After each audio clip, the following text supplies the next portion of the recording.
Howdy peeps, and welcome back to yet another part of Red Riding Hood. Last time we highlighted the flesh, I think that was about it, and painted the eyes in. And this time we're going to be looking at brightening up the sword blade and trying to make it look more metallic. So box out of the way for thumbnail purposes, hopefully it's been on there long enough. And I'll grab the sword, which is pretty small, so I shall zoom us in a little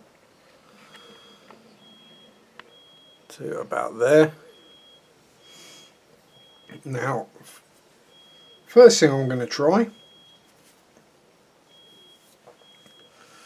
because I have to admit I've not tried it before, certainly not on a figure anyway, is a metallizing buffing powder. This one is by C1 from Chris Hales.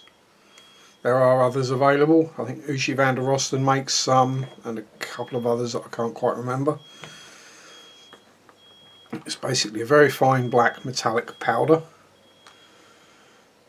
and to apply it I'm using an eyeshadow applicator. It'll keep it in shot sharp. Now you can buy specialist modelling ones, or you can just buy a pack of about 20 for £1 out of Poundland or $1 from your local dollar store, whichever you have. And we just a little bit on the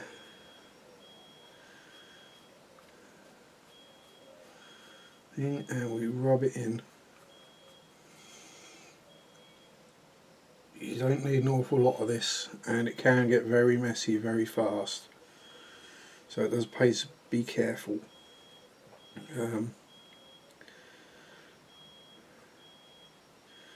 We definitely want to keep it away from any flesh painted sections or anything like that anyway.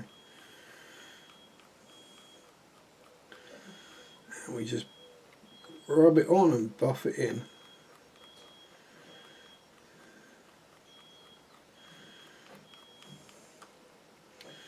As we are adding actual, I think it is probably an aluminium oxide of some description. So we'll buff some of that in and see how it looks. Definitely looks more metallic to me. A bit more on this side.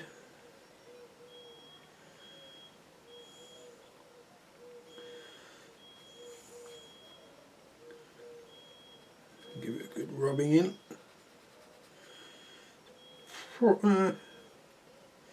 Might just be a fine graphite powder, you never know. And we'll try some on the hilt as well. That's a cool effect.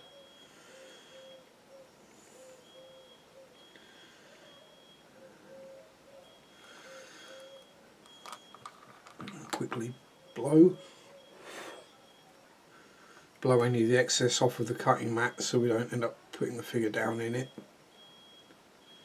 He says hoping he didn't just blow it all over Red Riding Hood herself. Otherwise she could end up with very shiny skin and not in the way we want it. So let's see. Yeah, this is, you can just paint straight over it if you don't like the effect.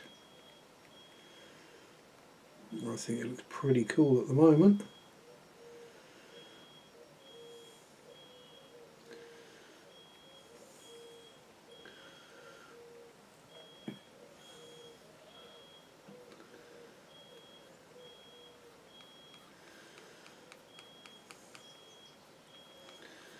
Yes, what can we waffle about today? There's not really a huge amount going on really. I've got a week off work for the first time in quite a while, so I'm spending quite a bit of time at the bench filming videos to get a nice backlog again, so when I get back to work I don't have to worry about filming 2 videos a week every week.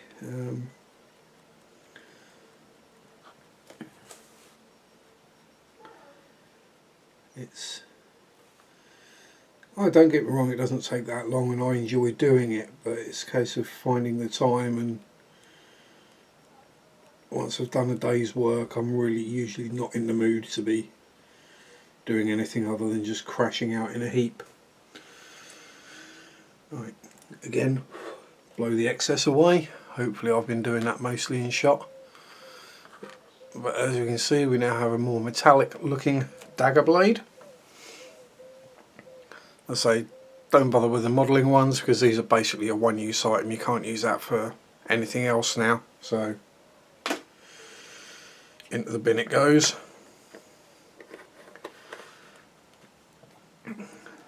Making sure to put the lid back on the metal powder. And if you're interested in that, I say it's C1 Models. I think it's just c1models.co.uk or .com. Can't remember, I've had it for a while. And now, so we can even buff it further with our fingers.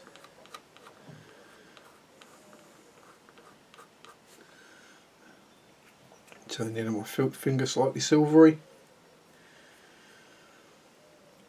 And now to add the gory bit, the blood stains. Now do we go with the red? Let's make it look more like dried blood, shall we, than fresh. It's a little less gory that way. It's just the red terracotta, the same colour we used on the lips. But as you can see, my little mini palette is absolutely manky, covered in paints at the moment. So I'll clean it off. And yeah, this is really not safe, but hey, it's the way I do it. Holding a razor blade by the edge is also not a good idea. And cutting towards you is also a bad idea, but hey.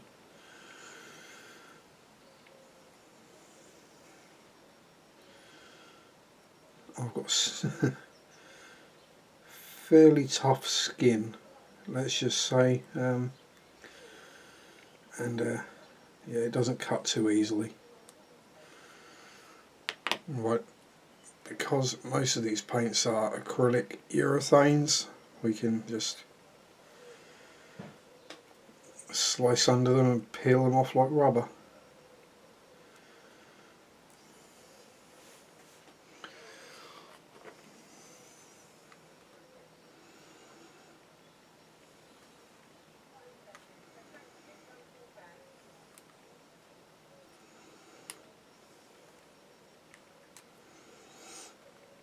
So for anyone who's kind of thought about painting a figure or two, I mean, even if, say, a pilot or tank crew or something like that, for a tank or a plane, give it a go. It's really not that tricky to get a passable looking figure. You're not, oh, that's thick. You don't need to get, say, a crystal sword or a golden demon winner for every single figure you paint. It's just as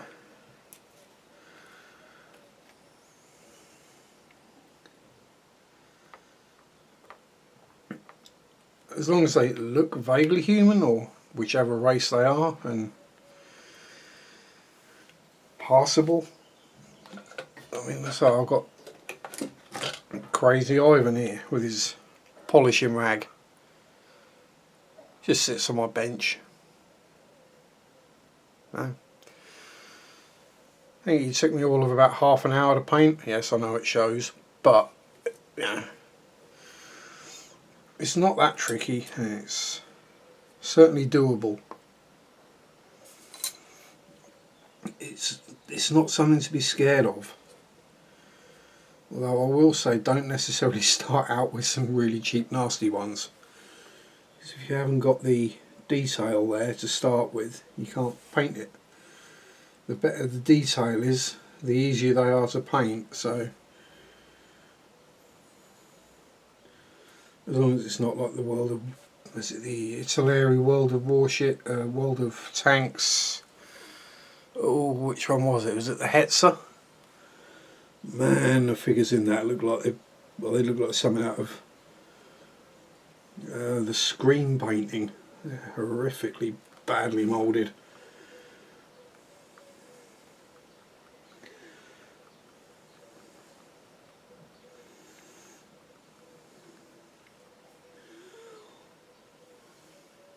Yeah.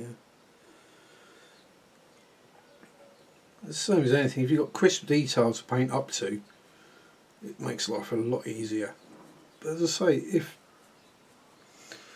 we all buy kits and some come with figures, so we've probably got a few figures kicking about in the stash. You don't even need to have something that you specifically want to put them in, just paint a couple up and have a go. It's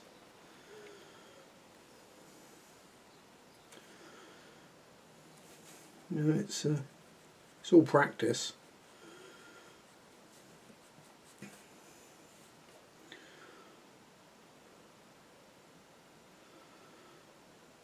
And all I do is I paint them as pretty much as if I was painting a tank or a plane.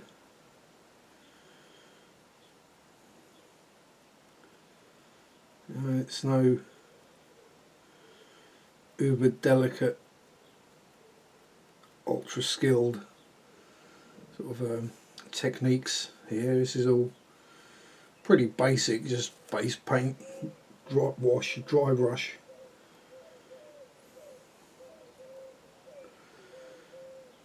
As you see, I've not used any spectacular tools. Heck, I haven't even broken out the Winsor & Newtons yet. I probably won't either.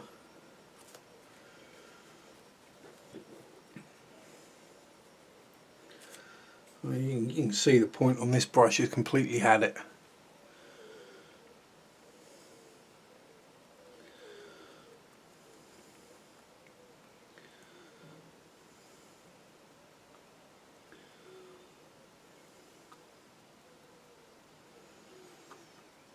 It might need to be a little bit redder. It does look more like rust at the moment than dried blood. But we can soon go over that with a brighter red, just to pick it up a little.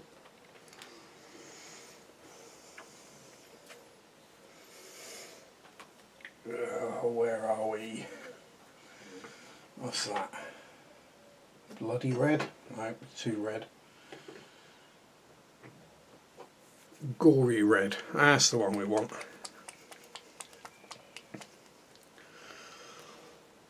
Just add a little extra oomph.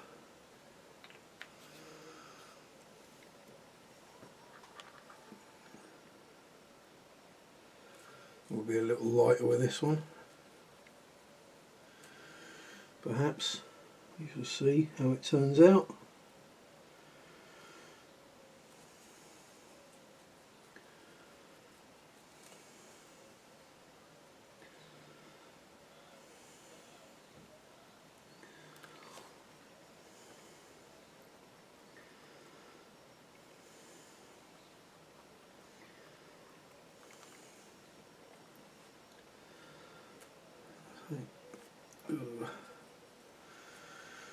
And once we've got the sword painted, which we are almost there, I mean, I may go back and do some extra, basically the same, just more steps to it, more layers of highlights or shading or building up of effects. But we're pretty much there for the purposes of this video, or this series of videos.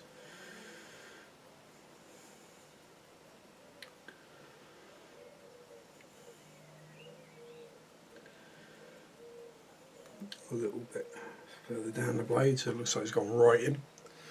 Right, so now I will zoom you back out a little and we'll get on with the base, which is going to be done in a really simple way. And let's zoom us back out again. Oh, wrong way. There we go. Ooh, pardon me. Getting a bit breezy around here today. So we need a blue wash.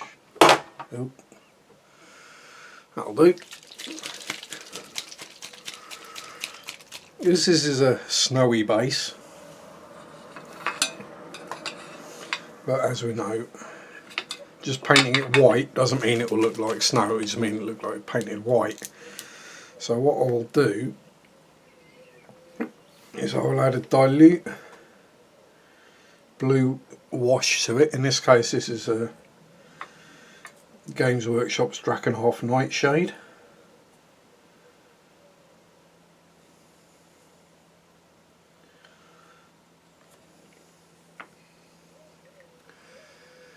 If I had a blue ink, I'd use that, but I haven't got a blue ink at the moment. Clean the brush off, and then I will use my pipette to add a drop of water or two. Now I'm doing this completely out of shot, aren't I, again?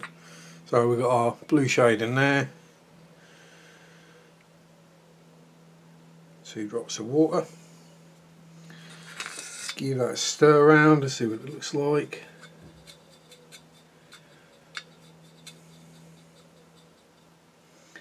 Yeah, maybe another drop of water.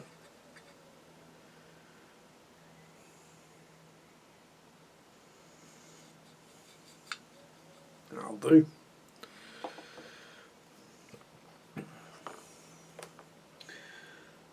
And we then run that over the whole base.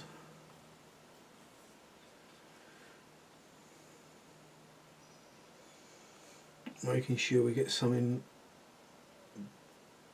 the hollows where our feet fit.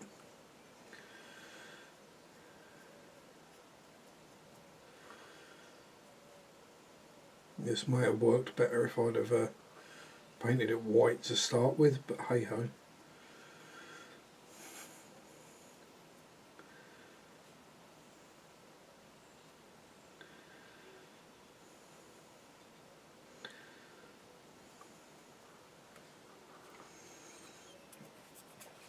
Try not to grab the base by the pre-washed sections.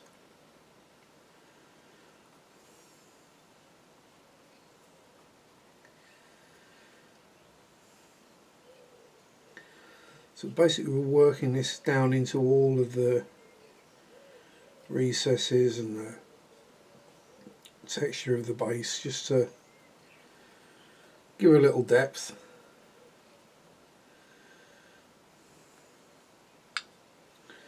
And then once this is dry,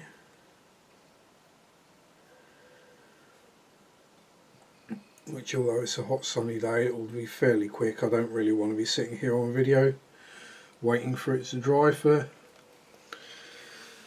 10-15 minutes. So basically what I will tell you is what I'll do after this. Oh, that don't taste good. That is the problem with being a brush licker. Every so often you find a paint that tastes absolutely foul, and that's one of them. It's not so bad as Tamiya, because that stuff really tastes horrible, but you know. There we go, you're not supposed to do it. So I've read basically there. If I zoom us in, we'll be able to see better what we've done. There we are. I'll grab her by the legs so I don't touch the wet base. And you can see she's pretty much done, and the camera is actually picking up her face to focus on. There we go. And the base has got the blue wash on it. The sword has a nice metallic sheen to it, with it's still showing through the blood. Where we have maybe a little over the top on the blood, but the sheen still comes through, so it's not really that big of an issue. And we've already seen the cloak is done.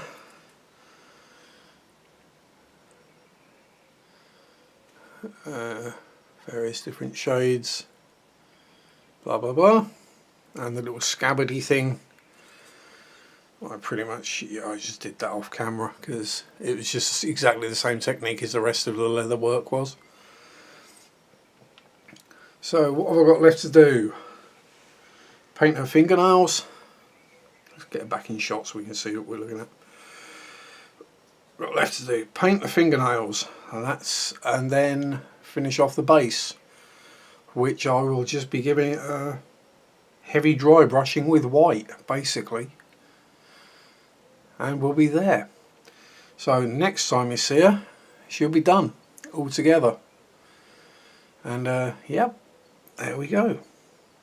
Oh, and I'll also add a few more highlights to a few little bits of metal like the crotch protector. But other than that, we're about there. So, hope you've enjoyed, and enjoy your modelling.